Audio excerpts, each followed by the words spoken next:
tværfløjte, nu kommer Ragnhild på klarinet.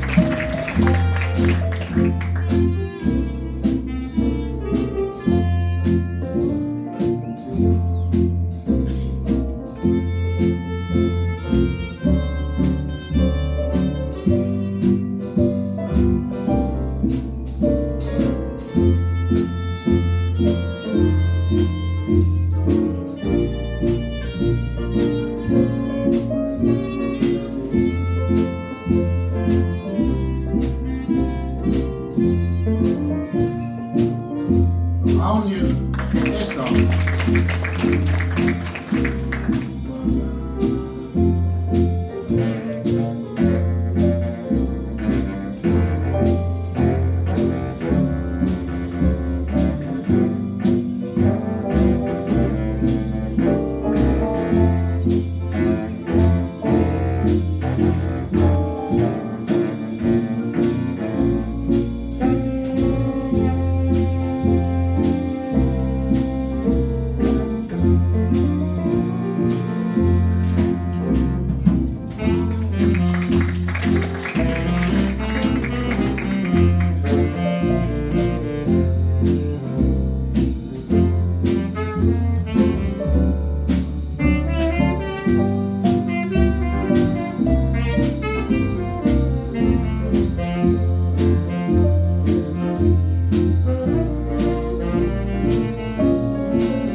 det var Flemming på trompet, og det var John Hall på sopransaxofon.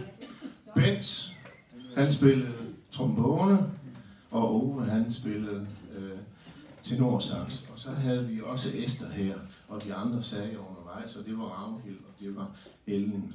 Og det her, det blev et langt nummer, fordi vi skulle præsentere, og så tænkte vi, kan jeg nu vidst, om folk de spørger, hvor mange numre har I? Men det her, det var det længste nummer, vi spiller. Det næste nummer, vi gerne vil spille for jer, det er et Glenn Miller-nummer.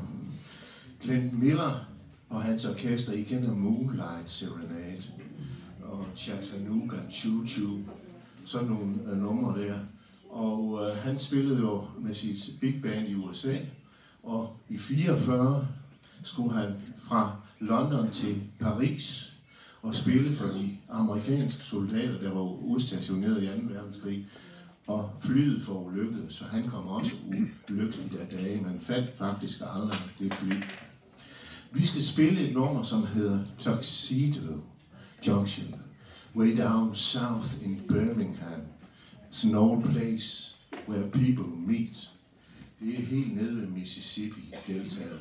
Og det er jo der, hvor den her Dixieland-musik, som vi næsten spillede her, den opstod. Så den skal vi spille. Tuxedo Junction.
skal I have. Så nu skal vi spille et nummer, der hedder Basin Street. Basin Street, det blev indspillet af Louis Armstrong første gang, og det var i 1928. Og jeg tror, I har hørt, og det er sådan, at I må gerne synge med, hvis jeg siger, won't you come along with me, come along with me, to the Mississippi, to the Mississippi, we'll take a boat to the land of dreams, steam down the river, down to New Orleans. Det er der, vi skal ned. Vi skal til New Orleans. Så det må I gerne synge med på, når vi kommer til det sted. Ikke før.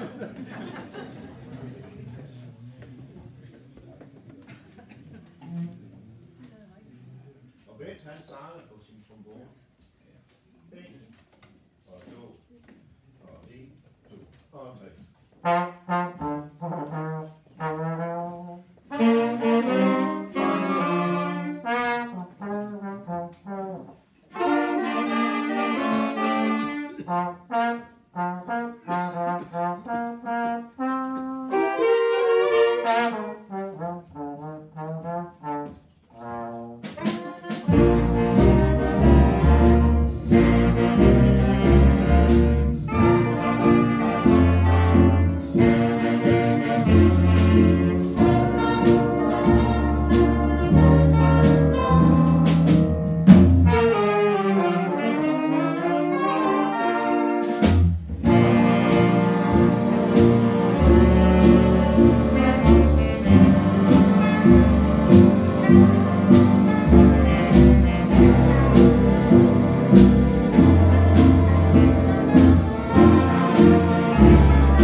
Det er jo sådan, at et orkester, det bliver aldrig værre bedre end trommeslageren. Derfor har vi en rigtig dygtig trommeslager med det. Det kan I godt høre, ikke også? Men vi har også 20 meget, meget dygtige musikanter med, fordi uden det, der går det ikke. Jeg fortæller slet ikke noget om dirigenten, men altså, ham kender jeg. Vi skal have et Duke Ellington-nummer. Vi skal have et nummer, der hedder Sea Jam Blues. Og jeg så et lille klip fra YouTube, og der er det så Ellington, der starter alene med sit klaver. Og så kommer folk sådan ganske langsomt gående, og så spiller de det her Sea Jam til sidst i klippet, som er cirka fra 40'erne. Jamen, så er de fuld orkester. Meget, meget fint underholdende. Duke Ellingtons orkester, det var et af de rigtig store orkester ved siden af Count Basie's og Glenn Millers. Og Duke Ellingtons orkester, det har jo eksisteret også efter, at Duke Ellington han døde. Han blev en ældre mand og døde først i 96, og han er født lige omkring århundredeskiftet. Vi skal høre det her nummer, der hedder Sea Jam Blues, og så har jeg lovet, at vores vokalist, nemlig John, han lige vil sige et par ord, fordi han har nemlig skrevet en tekst til det. Han har helt selv lavet det, så I skal lytte godt efter. Ja, hvordan gik det nu for os? Altså det foregik på den måde, at kapelmesteren kom i går og sagde, fra i morgen af, eller fra i dag, der er der også digter. Og hvordan fandt bliver man det? Jeg slog lige op på Google, og der stod der, at man skulle tænke på et eller andet, der kunne inspirere en i lige præcis den sammenhæng, som man skulle lave en tekst til. Og så tænkte jeg tilbage på en lille begivenhed i et eksprestog mellem Europa. Der flytter de afsted, og i en af kupéerne, der sidder ganske tilfældigt sammenbragt en kardinal fra Vatikanet, en dansk biskop og så en rabbiner. Jeg ved ikke, han fortæller ikke, hvor han er kommet fra. Men de sidder der, de tre, og det drejer sig om, hvornår begynder livet, fordi der er jo de store diskussioner om alt muligt, svangerskabsfri abort og alt sådan noget, og kardinalen han siger, noget på det. Livet begynder i det øjeblik, sammensmeltningen foregår i kvinden. Så er ikke noget at gøre. Det kan I blive spændt på. Og den danske biskop siger, hvis vi tager det helt bogstaveligt i Bibelen, men nu tænker han også på menigheden derhjemme, ikke? Den skulle han gerne holde sammen på. Så han siger, 8, 10, 12 uger kunne det jo godt gå. Der begynder livet. Så ser de jo spændt på rabbineren. Han sidder og tænker sig om. Så siger ja, livet begynder. Livet begynder, når børnene flytter hjemmefra. Og det er jo sådan set det, der skulle være teksten her. Ja, undskyld, afgrund til den her kapelmester.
Vi fortsætter, tak skal I have, med nok et Duke Ellington nummer. Det er et nummer, som hedder Do Nothing Till You Hear From Me. Og de her numre, som vi spiller af Duke Ellington, de er fra 40'erne. De er sådan set krigsnumre. Og under krigen var der jo meget swingmusik. Det er swingmusik, vi spiller nu. Vi startede egentlig med Dixieland tilbage, og nu er vi nået til swingmusik. Og der når vi ikke meget længere end til det. Så vi er nået til krigens tid.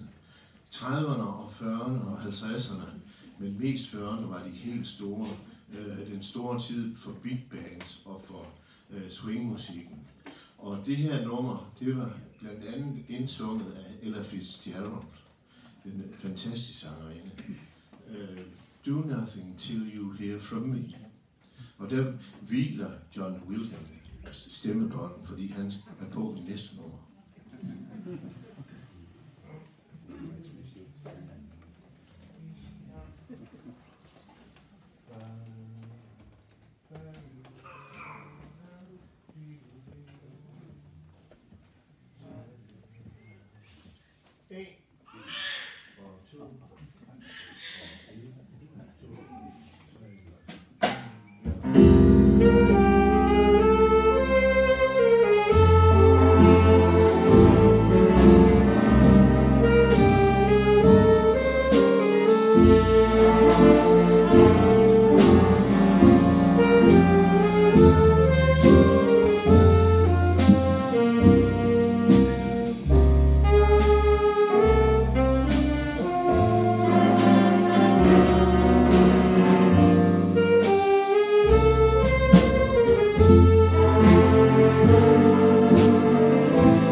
tak skal I have.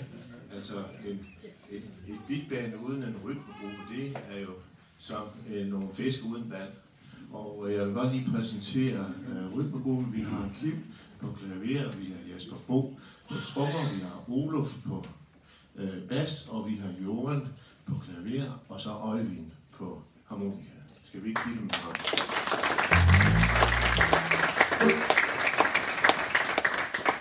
Nu skal vi så spille et nummer, som hedder It Don't Mean a Thing If You Ain't Got That Swing. Det er også et af Duke Ellingtons udødelige numre fra 40'erne.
vores ekstra nummer her om lidt. Og inden vi gør det, så vil jeg lige præsentere orkestret. Og hvis at første række I lige vil rejse jer op, så har vi Ellen og Elisa på fløjte. Vi har Pia og Jonna på altsaxofon. Vi har Esther her på bariton. Og Christa og Peter og Christa, Peter og Kjeld på tenor. Og så hvis I rejser jer op hernede, så har vi herude på tenorsax, men de spiller sådan set i trombongruppen. Vi har Peter og Ove, og så Bent på trombone. Og så har vi Hal på sopransax, og vi har Flemming, og så har vi på trompet, og så har vi Ragnhild, som både spiller kornet, og når hun bliver træt i læberne, så spiller hun klarinet, og ellers kornet. Og så har vi Benny herude. Giv dem en hånd.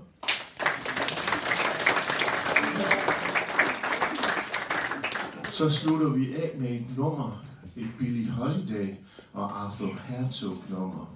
Det er også et nummer, de har lavet under krigen. Det er et nummer, der hedder God Bless the Child. Og Billie Holiday, hun kom jo også lidt uheldigt afsted. Det var mest med stofmisbrug. Men altså, hun mistede næsten stemmen til sidst, ikke også? Hun døde i 1959. Men hun er jo en af de helt legendariske sangerinder, hvor man kan sige, at Ella Fitzgerald blev en gammel dame. Hun levede nok knap så hårdt et liv. Vi synger og spiller God Bless the Child.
Don't take too much, mama.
Mange tak skal vi have. Så skal vi have Jørgen Mikkelsen. Det er godt at stå.